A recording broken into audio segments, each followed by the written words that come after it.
Welcome back to War Thunder and welcome aboard the MiG-9 here in Realistic Battles, again on Korea. And this gameplay was kind of a little bit surprising to me that it happened. First of all, sorry about the lack of content in the last few days. I just didn't have good games. Not at all. Not in planes, not in tanks. It felt a little bit like I lost my mojo. And instead of putting crappy content on YouTube, I decided that, just give it a break. That had many side effects. First of all, I could test to what happens if I don't upload anything. Well, that's a little bit of a, drastic method. On the other hand, I still got a few subscribers per day despite not uploading anything, but much less than if I regularly upload good content. Then I thought to myself, well, what can you actually put on the content or on the channel that is worth, content that is really good? Well, I didn't have good games, I had problems with my PC, I didn't have a lot of time, but in the next few days I tried to visit the Yak 3T. I have very good gameplay on it, maybe even a plane review. Speaking of reviews, what about tank reviews? Well, I think the Excelsior is a good candidate for it. Very interesting tank, let's put it that way. Not overpowered, not useless, right in the middle. But the armor and the kind of battle rating are interesting when you talk about other tanks. Then there is obviously the big topic about jets, and the MiG-9 is obviously the one that I wanted to test out for myself. As we'll see at the end results, this plane is not fully upgraded. And there was a comment in a comment section, I think, was it in the MiG-9 late plane review, that I actually agreed a little bit with. And that said, practically, don't upgrade the guns, just go for the performance upgrades. And amongst the performance upgrades, again, that is then my part again, don't focus on the engines. Try to smoothen the airframe and, all the parts that interact with the air to be able to retain energy and speed much better. So again, here is the topic. I accelerated to around about 800 kilometers an hour and then begin my zoom climb. At this point, we already are visited by Canberras, F-84s, and that's kind of the theme. You think, wow, you're in such a disadvantage early on in the game that you never can get it back. But Canberra and F-84s are so confident in their air spawn that they make huge mistakes. Furthermore, if they are stuck, they also suffer greatly at the hands of, flying through thick soup practically. And even with an air spawn, one attack, two attacks, and your advantage can easily be gone against an upgraded jet that knows what he's doing. But, the fine tunes of jet gameplay, I'm still learning it kind of, but I think I'm on a decent way. So here I side climbed and this F-84 just crashed, making it easier. And now we have a wild mixture of planes. We have two F-84s obviously going in with speed and an attacker also at a low altitude.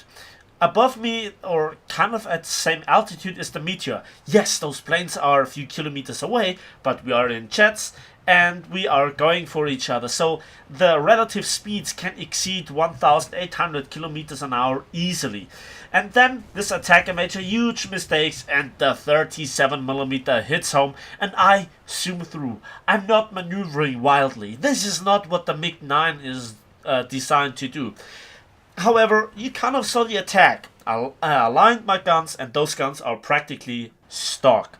I'm sorry for sometimes cutting out the sound because I actually was recording myself without noticing it. But the game was just too good, in my opinion, to just simply throw it away. Now there is a Meteor and I would be in trouble if he now would dive on me right now. But he's doing nothing, so I just accelerate through, and I'm going even into a little dive. Now he's going behind me, but there is another MiG-9. This is why I was laughing in the background, because I know what he wanted to do. He just wanted to run me down. Foolish mistake.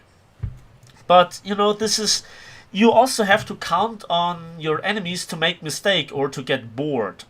Like this vampire. He was kind of on my tail 3 kilometers in, but he saw that I was running. Now I'm going into a zoom climb and then going into a mixture of horizontal and vertical turn and reversing into the combat zone. The combat zone is where the rivers and the bridges are, and I kind of like Korea, I have to say. So now I'm at the same altitude as the Meteor, but again, I'm accelerating and I'm using that. Meteor pilots love to turn, and why not? It's a very, very capable turn fighter. It's basically the Spitfire amongst jets. And, this is a very accurate description, I guess. Early Spitfire in this respect. It's not really the Griffin type of Spitfire, if you know what I mean. And he zooms through. He wants to climb. And this is a complete failure of situational awareness. There is absolutely no excuse for his behavior. And I'm not firing, I'm holding my trigger. And now he wants to zoom climb even further. He realizes me, tries to go into a turn. I predicted, and the 37 hits home. And I crippled him so hard that I'm convinced that he will go down, but I follow him through. First of all, somebody could be behind me, and so I have to gain speed again. And you gain the fastest speed with a dive. So that's my next kill. Great result right there. And look at the ammunition count. I still have the overwhelming majority of my shells in the magazines, or the drums, whatever you want to call it. Then I want to go for this vampire, and he makes a turn. And, well, he doesn't go into a head-on. I predict where he's going. Nice kill. Nice kill. This feels good, I have to say. When you make kills like that, it really is very, very enjoyable. This vampire is diving on me, but I'm above 700 kilometers an hour. I know that he can struggle with acceleration at this kind of speed, but I'm not deeply convinced. So I'm turning back and do evasive maneuvers. And now, instead of having one MiG in front of him, he has two MiGs behind him. So this is again, use your teammates. Use your teammates. Jet gameplay is very different from prop gameplay at, speeds above 700 kilometers an hour, I think. With props, altitude is very, very important. With jets, it tends to be more on the speed side. So that also has to be one of the decisive differences overall between the late tier or high battle rating prop gameplay and the overall experience in jets. Go away from the thinking of altitude, and this is something that you have to practice a lot. It's easy to describe, but it's very difficult to actually execute. Again, I hold my fire, wait for his turn, I predict him right. Nice kill on his wing, and that's my 4th kill. Just like that. And look at the ammunition count. I have over half of my 23 ammunition or 23mm ammunition left, and also 17 37mm rounds. Just 2 enemy players are left, the Canberra and the Vampire. So again, I'm zooming through. The rest of my team is also very low, so if both planes decide to attack, maybe the Canberra, I'm not sure which kind of type it is. It's an 8.0 battle, so it easily can be the one with the 50 cals and potentially also rockets. So you have to be aware what you're doing. The Vampire attacks, and I waited for this because now he actually does the mistake. Now, you really cannot blame him in this situation because I abused his situation. He was one against multiple opponents, and he actually just had the one MiG in mind or in focus.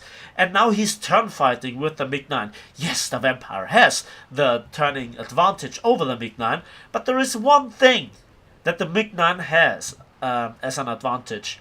Fast teammates. And the Vampire goes into a really, really slow turn and was an easy 5th kill. And that's the ace.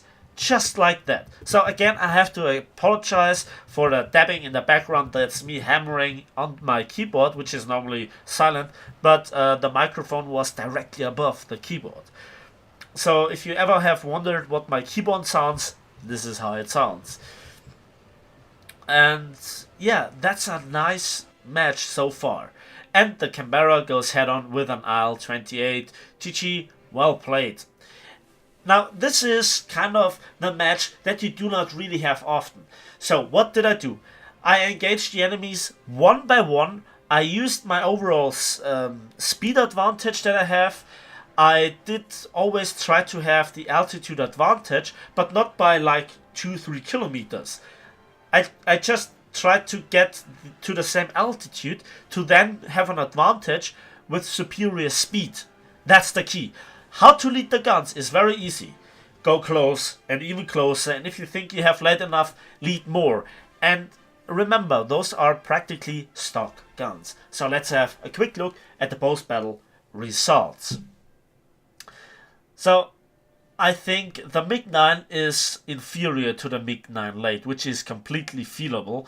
But at the end of the day, you still can make kind of the same playstyle.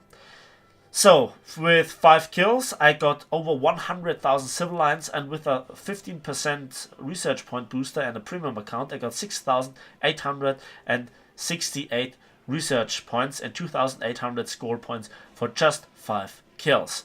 So that's the MiG-9. I kind of like this plan. Here you can see the upgrades.